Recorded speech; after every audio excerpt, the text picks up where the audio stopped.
Ahí empecé a trabajar técnicas antiguas, técnica de pintura al temple, dorados, caligrafías tradicionales. Era todo, en ese momento era todo completamente espontáneo.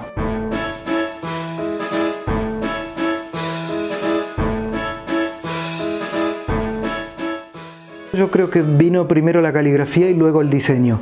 El diseño fue una consecuencia de estar todo el tiempo dibujando letras, porque mi padre y mi abuelo, esto es una historia que siempre suelo contar, mi padre y mi abuelo eran ingenieros civiles y me eduqué con libros de Ductus. El trabajo como calígrafo empieza de una forma completamente espontánea. No empieza desde el lugar tradicional que yo hubiera imaginado, de hacer mis cursos de caligrafías antiguas y a partir de ahí ser un calígrafo tradicional y empezar a hacer diplomas y empezar a hacer marcas caligráficas. No, empezó completamente al revés y siempre un poco anárquico y un poco caótico. Empezamos primero con caligrafía de protocolo, una vez que ya había dejado los trabajos de diseño tanto en esta empresa de relaciones públicas como luego en la empresa alemana. Se conocía poco, por lo que me cuentas, en ese entonces en Madrid, el trabajo caligráfico, ¿cómo se entendía? En ese entonces no había un solo sitio donde pudieras conseguir materiales. Lo único que conseguías era en los grandes almacenes, tintas, las estilográficas a lo mejor cortadas, las de punta cuadrada, pero 2 o 3 y poco más. Entonces los materiales los tenemos que hacer nosotros. Ahí empecé a trabajar técnicas antiguas, técnica de pintura al temple, dorados, caligrafías tradicionales.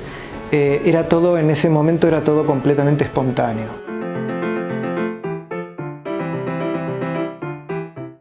Y tallábamos nuestras propias herramientas con cañas, hacíamos cálamos, los hacíamos de distintos grosores. En ese momento un pequeño grupo de personas perfeccionamos mucho la técnica. Claro, porque el tiempo además del que estás hablando es cuando apabullantemente la era digital encima. Claro, claro. O sea, sí. Sí, ahí estaban las .com a lo loco. Ha habido bastante más desconocimiento en cuanto a la caligrafía en el mundo occidental que en el oriental. ¿Por qué se le ha valorado mucho más históricamente a la caligrafía en Oriente más que en Occidente? ¿A qué crees que se deba? Yo creo que sí tiene que ver con un proceso histórico, tiene que ver con el proceso de que la caligrafía en Occidente era completamente funcional y era, lógicamente, solamente la usaba el clero. Y era solamente para transmitir algún tipo de mensaje. Previamente en Roma había, a nivel político sí se usaba, pero eran otros estilos.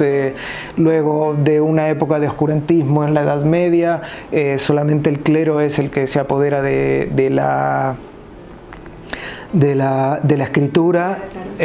Los legos no tenían nada que ver ahí, así que en cambio en Oriente tiene una parte filosófica, tenía que ver con una cuestión de transmisión de un mensaje, pero un mensaje mucho más mental, un mensaje mucho más filosófico, no es simplemente palabras y luego yo te las explico. Históricamente ¿Están calificados? Sí, están todos clasificados.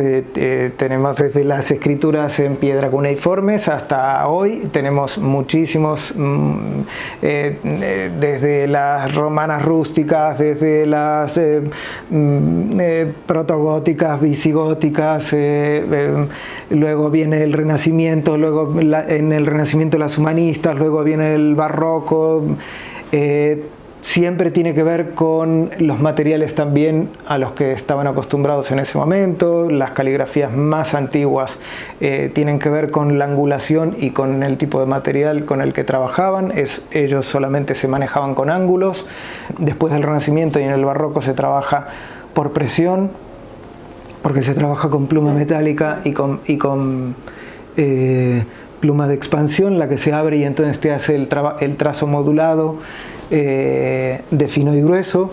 Y en el siglo XX aparecen un montón de materiales completamente diferentes. Se empieza a democratizar, pero porque empieza a beber también desde el arte, empieza a beber desde un montón de estímulos. ¿Y qué materiales son los que no te pueden faltar?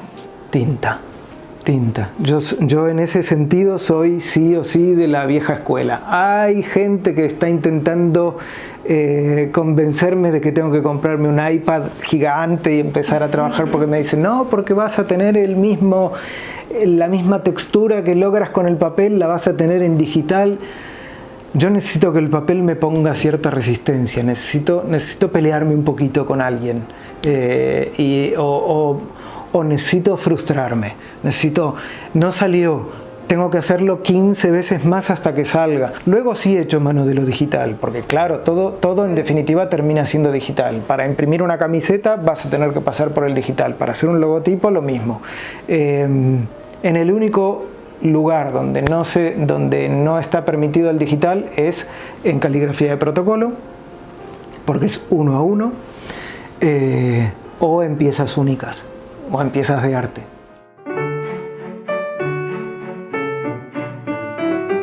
Pero sí en algún momento empiezan a trabajar las marcas de moda, pero porque la comunicación de las marcas de moda empieza a ser un poquito más personalizada, porque necesitan ir siempre pinchando mercados mucho más específicos. Entonces, claro, ahora no sabemos después de todos estos meses que hemos tenido, no sabemos cómo va a pasar y cómo va a seguir, pero en ese entonces la marca tenía que tocarte directamente. Me obligan a reinventarme constantemente, porque claro, no puedo hacer lo mismo para todos, tengo que tener muchos registros. Yo prácticamente no trabajo caligrafías antiguas porque estoy acostumbrado a trabajar en protocolo y necesito trabajar muy rápido.